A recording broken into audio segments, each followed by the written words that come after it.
ladies, and welcome to another edition of A Little Perspective. This is actually a very special edition. This is the Drop the Mask, Share the Crown edition, where I get to talk to three of my co-authors today on the book and get to talk to them about some of their story, why they chose to be a part of the book, and what their chapter is about. All three of these women are incredibly inspirational, and I'm thrilled to have them join us today. So thank you, ladies, so much for being here. Miss Liz, why don't you tell us a little bit about yourself? All right, well, Angela, I do live here in Mississippi, because I know with our anthology projects, a lot of us do not live in the same areas. Mm-hmm. So I do live in Mississippi on the Gulf Coast. My heart is people. That is what I love to do. That's who I love working with. That's what I do day in and day out is be with people. I do serve on 5 boards here on the Gulf Coast in different capacities. I'm president on one, vice president of another. I think I'm treasurer on one, which I don't know why they want me to manage their money, but anyway, that's another one. And then, so I do all that. And I also am very involved in the community, volunteering time when I can. I love to spend time with my family and my friends when I have a chance. Fortunately, I'm close to all my family once again, other than one sister, and she's not too far away. So I'm able to spend time with them. I do come from a pretty decent sized family. There's 7 siblings. So there's a few of us. And I'm very active in my church. I co-lead a women's life group for single women, as well as lead our women's ministry group. So that's challenging sometimes. And I also have 1 son and 2 grandsons. Oh, that's wonderful. Yeah, so many of us are spread around, so it's nice when we are local, because then we get to connect and then continue to connect in person. So that's always nice. Yeah, I imagine the singles ministry is an interesting challenge. And 5 boards, my God, Liz, that is a lot. Well, and I had somebody ask me, between, you have a job, and then you have other things going on. You're writing books, you're doing this, you're doing that. When do you find time? And I said, hey guys, let me tell you something. I figured that sleep is overrated, and I figured I'll catch up on my sleep when I'm dead. So, fortunately, I'm one of those people who I don't need 8 to 10 hours of sleep at night. I'm pretty much a 5-hour, and I'm good. So that's a good thing. Sometimes not so good, but it does allow for the time to get things accomplished that I need to accomplish in a day. Yeah. That and being organized. Yeah. Organized. That's a game changer. Yeah. Yeah. Mm-hmm. Yeah. Dr. Renee, why don't you tell us a little bit about yourself? Well, hi, thank you. First of all, Angela, thank you for inviting me here. And I have to say, after listening to Liz, I'm tired. I feel like, and I thought that I did a lot, but I realize now I must be slacking. So I'm here from New York. I'm Reverend Dr. Renee Mincher. So I do a lot of things. But I pale in comparison to my sister here.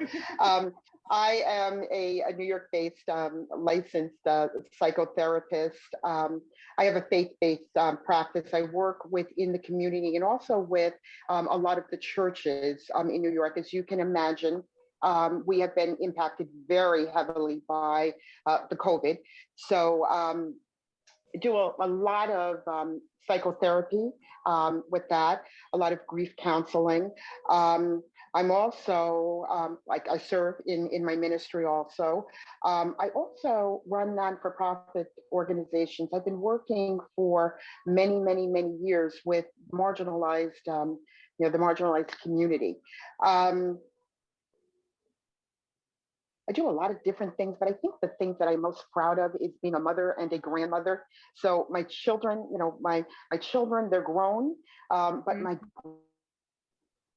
grandchildren, those are my heartbeats. So here with the COVID, it's a little difficult to see family. So I have become more techno savvy, and I'm very proud of that I can FaceTime and all of that. So yeah, I've worked with people all of my life. I'm also a social worker. So and on the side, I'm writing books and doing podcasts. So my life is pretty full, but I'm going to take a page out of Liz's book and try to figure out how to bring up my speed a little bit.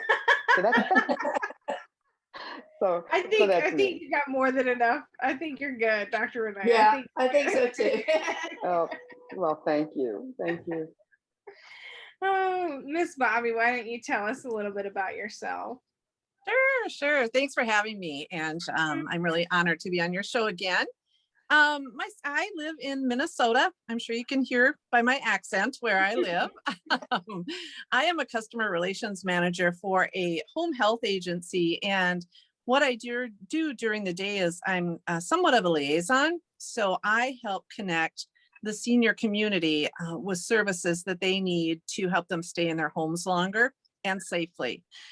So it keeps me pretty busy. I have a very large area. I serve 15 counties throughout Minnesota, southern Minnesota. So I do that during the day. And then on the side, I have now become a writer, apparently. Yeah. And I'm doing, more podcasts and, interviews and things like that, which I'm really enjoying. I'm getting to know a lot of people from all around the country. And it's fabulous. I'm having such a wonderful time doing this and just expanding, my horizons. I love it. So I have 2 children, both married, a son and a daughter, and combined, they have 8 children. My son has 6 and my daughter has 2. So I'm a grandma of 8. Which is, just like Dr. Renee, and I'm sure Liz as well. They are my heartbeat, and I just absolutely love spending time with them whenever we can. We're not too far from each other. We're a couple hours for each of them. But so, yeah, that's a little bit about me. Yeah, I think expanding yourself is almost understating it, Miss Bobbie, because you have come so far in less than a year that we've really gotten to know each other, and you really are just continuing to put yourself out there and grow and do, and it's exciting to see, because you were this podcast, the last book was the first time that you were on a podcast, and I remember talking to you afterwards, and you were like, and now I see you on these podcasts, and you're just like, my name is Miss Bobbie Crocker, and it's so beautiful. I love it so thank you much. Thank you for all your help. Yeah. So all 4 of us, I should say, have written before. Dr. Renee and Miss Bobbie, we were in Finally Free together, and Liz has done several books. So Liz, why don't you tell us a little bit about a couple of your favorite writing projects that you've done previously? Well, so far I've done Leading with Uncommon Courage with Tiffany Bell. That was my first, and okay, I enjoyed it. It was a little painful because I'm not, at that point I would say I'm not a writer, but as time goes along, I'm developing another skill that I did not realize that I needed to develop. The next project that I did, that we just had our launch party on Thursday night, and that was with Dorothy Wilson, and that is the Faith Inspiration Project. That one is more than a book. It's a book. It's going to be a downloadable discussion guide for Bible studies in churches. There's going to be some blogs from it. There's going to be videos. And also we have now scheduled a conference in August that we'll be doing virtually with I've lost count of the number of speakers, and some really heavy hitting names that people have heard before. So that one has been exciting to say the least. And then now doing this one here, drop the mask, share the crown. But I also have Thankful and Blessed 365, which is with Sheila Farr. That's another exciting one because it's teaching us how to be thankful, even in the smallest of details, even in the smallest things in life. Colors of a butterfly, the sound of a child, or just things that we don't think about because we take them for granted every day. You know, the things we hear every day or we see every day, and we just don't realize that we should be thankful even for those things. And I'm also doing the book Mind Shift Achievers. That one's with Ashley Robertson. That's another. It's going to be that one was interesting to write. And then the other day I got with Charlika, and she's doing one called Carlika rather. I'm sorry, and she's doing Women Who Pray. So I've got to get that one done here today. That chapter. Fortunately, it's only about no more than 200 words, so that'll be easier one to crank out. Oh, okay. But it's so they're all exciting, and there's some others that are coming up, and I've actually felt impressed to possibly be a visionary on one here in the next upcoming months. But that one will be a purpose. The purpose of that one will be fundraising for one of the organizations I'm on the board for. So. Oh, how nice. Yeah. So I just feel like, I feel like that's the one. I feel like I need to do that one. I feel like I'm being called to do it. And so I'm just really having to step back and breathe and spend some time with that one. So, yeah.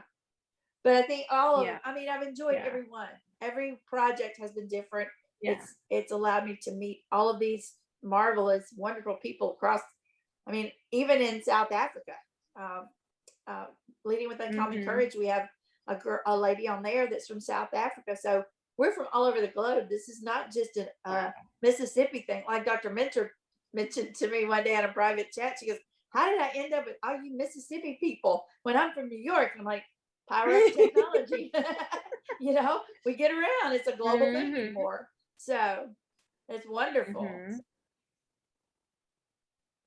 Wow, that is wonderful. And you already kind of gave us a glimpse of what it is that you're busy with, and now there's even more of a glimpse of like, geez Louise, I definitely think that you can comfortably call yourself a writer, my friend. You don't have to put any qualifiers behind that or anything. You are an accomplished and an esteemed writer. So I'm so impressed that you have done so much in such a little time, and not just that you've done it, but that you had the courage to continue to do it. Because you could have easily said, I don't have time. It's not the right time for me, or made any kind of excuse that really would have been valid to avoid it. But you felt the calling, and you just continued to do it, and that's incredible. That's wonderful. That says a lot about you, and I imagine it will help you be prepared for the anthology that you're gonna be the visionary for. So that's awesome. Thanks. All right, Dr. Renee Mincher, why don't you tell us a little bit about your previous projects?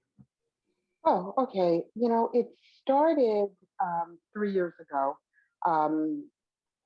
with a project with Cheryl Wood, Dr. Cheryl Wood. Okay. And never really considered myself a writer. I have written, I've been a college professor in the past, so I've written, but it was really just for academia. So to sit down and actually tell a story, I learned that my story is not my story, that it's, for other people to learn from. But in the process, I've also learned that my story has been very therapeutic to me as well. So I've done, I'm trying to remember now, what number I'm on at this point. The first one was Women Inspiring Nation by with Cheryl Wood as the visionary. I'm actually, I think, 6 or 7 anthologies in now. So the Mm-hmm. last one that we worked together on was finally free. I also that's coming up. It slowed down for a minute or two because of COVID, but it's Your Voice Matters, and it's really in response to the George Floyd incident. So it is an anthology of people of color talking about their reaction to all of that, and hopefully it's an anthology of healing. So we have that. Yeah. That I'm not quite sure when that one is launching. I have Sheila Farr's project, Thankful and Blessed 365. I believe that's coming out in June. We have this one coming out in May. And I recently signed on with Donna Izzard in The Unstoppable Black Woman, where I'll be talking about being an African American professor being a minority teaching the majority. So didn't know that I was a writer, like she just said, but I think I may have qualified at this point, and I'm just so grateful that that people want to hear these stories. So that's where I am. Yeah, absolutely. Yeah, you are definitely a writer, my friend. You're definitely a writer. And I love how you said that your stories aren't for you, your experiences aren't for you, because I'm a true believer in that too. And that when we, we're so hesitant to share, whether it be, because we don't want to be vulnerable, we don't want to risk, getting hurt, or, having someone say something that's going to sting, or if we are hesitant because we don't want to draw attention to ourselves or feel like we're just, saying, look at me. Or if it's because, society has made us feel like whenever we talk about our successes or our triumphs or whatever, that we're bragging and that it's arrogant and, that we're being narcissistic, and none of those things are true. And so I think when we hesitate to share our stories, then, we're really blocking our blessings, because our stories, just like you said, are not for us, they are for others. And, you are keeping others from being able to possibly heal because they can relate to you. And then you're also keeping yourself from growing because you're meant to share those things. And of course, it comes with time and with your own healing, as I'm sure that you can definitely speak to that, being in the field that you're in. So yeah, I think that's all wonderful stuff, Dr. Renee. Thank you so much for sharing. Miss Bobbie, why don't you tell us about your previous project? Well, my previous project was with Dr. Renee and you through our visionary, Don Leake, and it was called Finally Free, as many of you know. And that's exactly what it did for me. I was scared beyond belief to dive in and do that. I put it off for the longest time. I've shared with Angela and finally dug in to do it. And it was a hard one. It was real hard. Because I was sharing a story, I'd shared bits and pieces of that story with certain people at certain times. Well, now here I am sharing this, what I thought was such a shameful story, out into the universe. Absolutely. I think that the week that it was coming out, I was probably sick every single day thinking about it. But I gotta say, it was, it really turned out to be fabulous. I have had so many people reaching out to me saying, I would have had no idea that, that's what you went through, and you do not appear that way. Well, that's kind of the key. All of us have a story, and we don't always look on the outside like we, walked through some of those things. So that was a fabulous experience. And so when Dawn said, hey, I'm, going to do this next anthology, and it's called Drop the Mask, Share the Crown, my hand did shoot right up. I had no clue what she even wanted us to do at that point in time. I just knew that she did something for me that I couldn't ever do for myself by allowing me to participate, and Finally Free.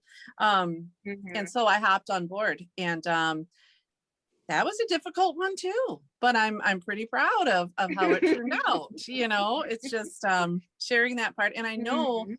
that, being, a woman of an older age and whatnot, I know there's other women who have probably gone through similar circumstances and feel the same way that I do. And it's going to be, it's actually an honor for me to share my story and maybe reach some of those women. So, I'm also doing a couple more projects, much like the rest of you. I am also in Sheila Farr's Thankful and Blessed 365.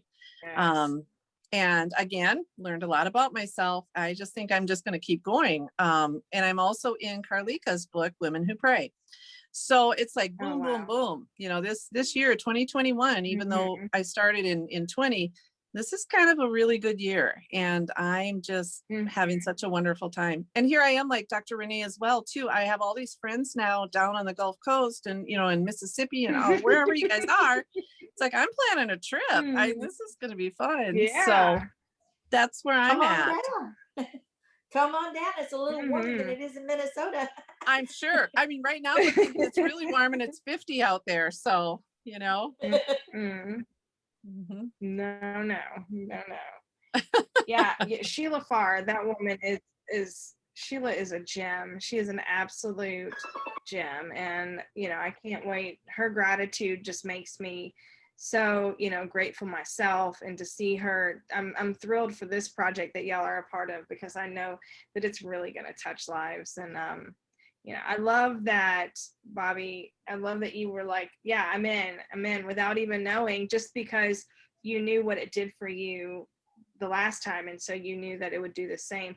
Dawn is an extraordinary visionary. She I've not done another anthology with other people, but I've heard Dawn really goes above and beyond for her authors, and just she coaches all of us, and she's constantly encouraging and pushing us. And so you get so much more than just to be able to say you're a #1 best-selling author. Like that's the little part that you get when you do these projects. And I didn't know that going into Finally Free. When I went into Finally Free, that was kind of like, ooh, if we're lucky enough, we can make #1 author on Kindle, and that's going to be real cool. And I'll be able to say I'm an Amazon best-selling author. But afterwards, coming out of it, I'm like, God, I gained, that's the least that I gained from it. I gained friends and growth and inspiration, and just seeing all the other women doing things and encouraging each other. It's awesome. It's really awesome. So anyone who's considering being a part of anthology or leading one, listening to these 3 ladies talk about their experiences should make the question of whether you should or not pretty simple, for sure.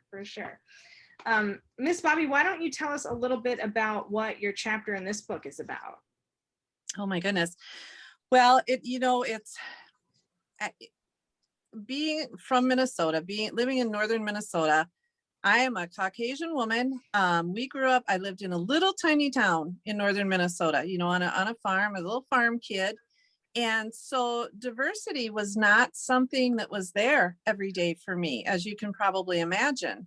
I didn't live in New York City. The only time I go down to Minneapolis was to visit my maternal grandparents. And for me, that was like a whole different world. And so what my chapter touches on is diversity and how I had to learn to live in a community that wasn't little small town Minnesota, with all sorts of different people, and how I got where I'm at now, and collaboration, and look at the collaboration, look at the women that I've met of all different ethnicities, colors, stature, size, whatever. And it's just it hopefully again will enable people that maybe are my age to let go of some of the things that they were brought up listening to, because many times those are just not the facts, but when you grow up listening to things like that. So that's a little hint of what my chapter is about. Wow, that's powerful. That's really powerful, because I think a lot of the core of issues of people who are unable to kind of put themselves in other people's shoes is simply because they haven't had any kind of perspective like that. Their vision, their experiences are so tunneled. And so for you to be able to write about that and to say, look, I get it, but da da da da, that's powerful. That's impactful. That's awesome. Well, I can't wait to read it. That's thank wonderful. you. I'd just like to say one more thing about that too, to Dr. Renee. Yeah. She's writing about the George Floyd issue. I'm living that. I'm, about an hour from Minneapolis. And for my day job, my home health job, right after that happened, and we were having the riots and things, I had to go down into that area in Minneapolis, and it was just crushing. I mean, what I saw, and it just, yeah. And so I find it, nothing is a coincidence, I know. And so maybe me writing that and coinciding with what's happening in our world right now, it's just really, yeah, it's, I don't even have a word for it. It's just odd. Yeah. Yeah. It's powerful. Yeah. Wow. I didn't even think about you being in that area. I can't imagine what that would feel like to be in that area and to be that close to that kind of tragedy and heartbreak. An entire community that's just heartbroken. It is, and just devastated. and a very diverse community too. Yeah. So yeah. Wow. Well, thank you for sharing that, Ms. Bobbie. Dr. Renee, why don't you tell us a little bit about what your chapter is about? Okay. The title of my chapter is The Demasking, When Destiny Meets Purpose. And it's really about, it was a story that a social worker needed to tell. And it's about being on the battlefield and doing what you believed was the right thing to do, and being a trailblazer in that until, and I served marginalized communities for years and years and years and years and years, but you learn something when you walk in the footsteps, in the shoes of some of the very people that you serve.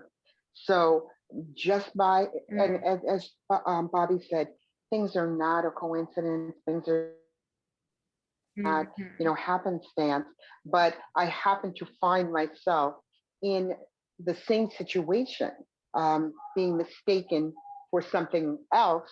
And I don't want to give too much of it away, but it gave me a clearer vision of what it was that I was doing. And it made me really find my purpose, and my destiny was changed forever. So it was something that I was holding on to for years and years and years and years, and couldn't quite figure out where to deposit this. And Dawn called, and I decided it was time. And it was the most painful thing that I wrote. I cried and cried and cried and cried, but they were good tears. And I'm very proud of this one. Very proud of it. Very transparent. Oh, wow. Wow. That's awesome. Writing is so cathartic. And when I wrote my chapter in Finally Free, I cried. And then like Bobbie, when it was like leading up to release day, and then on release day, I literally thought I was going to puke. Like I just felt so sick to my stomach from just, being stressed out about it. But then afterwards, it was like, just complete freedom. And so, and often the authors that I interview tell me that, they cried their way through the chapter and weren't expecting it. Like they would just start writing, and then tears were just coming, and they're just like, what is happening? So it is a very cathartic experience for a lot of people. So I can't wait to read your chapter. It sounds very personal, and I know that that's not easy, and I appreciate you sharing yourself with us, so that we may learn and relate and grow as well. Thank you. Miss Liz, why don't you tell us a little bit about what your chapter is about? Okay, well, mine, I would be honest with you, when I talked to Dawn about what the book project was about, and she told me it's about collaboration. women collaborating with each other, or people in general collaborating with each other, and helping each other. I wrote my chapter, and like the other ladies have said, it was painful because there are some things in there that I did not want to bring out, but I did, because I know, like Dr. Mincher said, it's not my story. That story is for someone else. Someone else is walking those same shoes that I walked in. And so I remember I got my chapter written last minute, and submitted it to Dawn, and I immediately texted her and said, "Oh my God, can I redo my chapter? I just don't think it's good," and blah blah blah. And she texted me back later and said, "Do not change a thing." She said, "It is great," and I was like, "Oh," because I was stressing over it.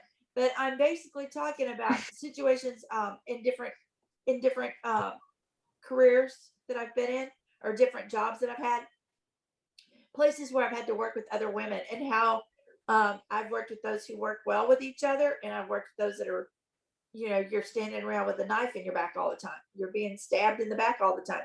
I've worked with those women who are your friend for as long as it's an advantage to be friends, but once that advantage is over, then they're not your friend anymore. So they were never really a true friend anyway.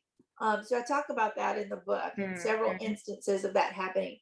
And I also talk about words and what our words mean, and things that we say, the things we tell our children, words that we say to our kids, and grandkids even, because I heard it all my life. Well, why can't you be like so-and-so? And why can't you do like, your sister's doing, or whatever? And I hear that from not just myself, but I hear it all the time from other parents, talking to their children. Well, why can't you be like Susie over there, or why can't you be like this one? And they don't realize the damage they're doing to the kids.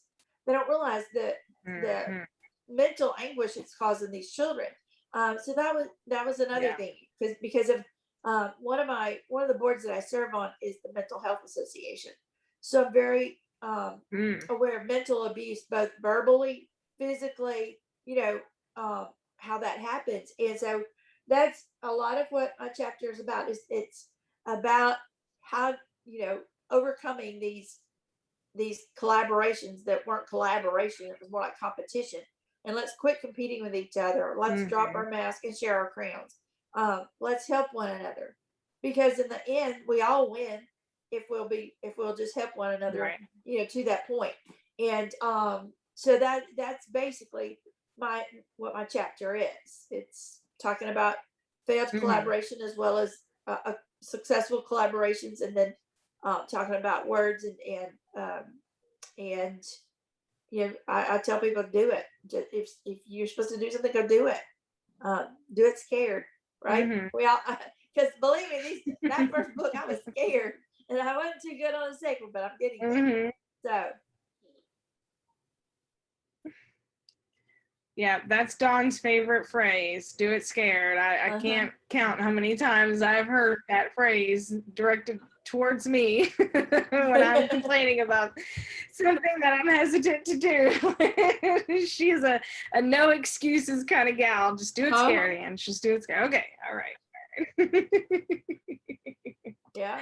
Oh, that's wonderful. So, I love the reality of that sometimes collaborations don't turn out to be collaborations, or someone that you think is your friend turns out not to be your friend, because that is reality. And it's hard, and it makes it hard to then continue to open yourself up and be vulnerable, and it makes you hesitate for a moment, maybe, to, do I want to keep collaborating, or do I just want to stick to myself? Because it's easier just to stick to myself. If nobody's near me, nobody can hurt me. Yes. But I love how you referred back to Dr. Renee's, it's not my story to tell, so I need to share it. I need to share my time with people, my opportunities, and I think one thing that I've learned, especially lately. So I turned 39 in January, and I feel like the last 6 months or so, 8 months, I've really learned how to implement boundaries. And I've gotten pretty good at it. I don't think it's ever like perfect for anyone, but just really knowing, where someone stands with you, and only allowing, things to be in this kind of, like, we're friends, but we're not best friends. And that's okay, because not everybody can be your best friend. But that does help me give myself permission to be vulnerable in the ways that I need to in order to serve, but also not giving myself away to those who haven't necessarily, earned it, or may abuse it. Because like you said, that emotional and verbal and other abuses aside from physical are almost more harmful than physical abuse. Yeah, that's beautiful. Excellent. All right, ladies. So is there anything else that y'all want to add before we start to wrap it up? No. I did forget to mention something. Yeah.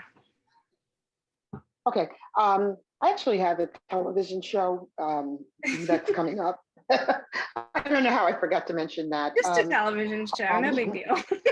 Yeah, I'm so wrapped up in the book that I forgot that there's this other piece, this other major project that I'm working on, but it's called The Miracle in You with Dr. Renee, and it's on the Believe in Your Dreams network. So pulling things together, I guess I'm actively enrolled in YouTube University, trying to learn how to do lighting and makeup and all of that. So yeah, so you will see me shortly on the Believe in Your Dreams network.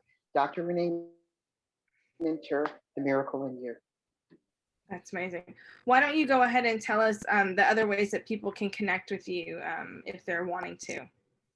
Sure. I'm on probably just about every other social media platform, Facebook, Twitter, I'm in Clubhouse, LinkedIn, Instagram, all under Dr. Renee Mincher. Mm-hmm. Excellent, excellent. Miss Liz, how can people connect with you if they would like to? Well, I also am on several platforms. Facebook, it's Liz Hoop. Instagram, it's LT Hoop. And LinkedIn is Liz Hoop. Okay, excellent, excellent. And Miss Bobbie, how can people connect with you? Oh, I am also on Facebook, Instagram, and Twitter, all under Ms. Bobbie Crocker. So MS Bobbie Crocker, and also MsBobbieCrocker.org. Oh, excellent, excellent. Look at you with your website. Oh my goodness. Well, we're still working on it, but we're getting there. So yeah. Yes. I love it. I love it. And so Drop the Mask, Share the Crown comes out May 13th. All three of these ladies would be able to get you a paperback version if you would like to purchase one from them. I am certain that they will even autograph it if you ask them nice enough. The Kindle version comes out May 13th, and we would love to, hit one of those #1 bestseller lists. So go over there and give us a purchase real quick on the 13th, and check out all these stories. There's so many different women from different demographics, ages, races, areas of the country, and just very unique perspectives. And so I guarantee you that someone will get something out of this book, if not lots of somethings out of this book. It's going to be a game changer. It truly is. So thank you, ladies, so much for being a part of this show today. I love all of you, and I hope you all have a wonderful afternoon.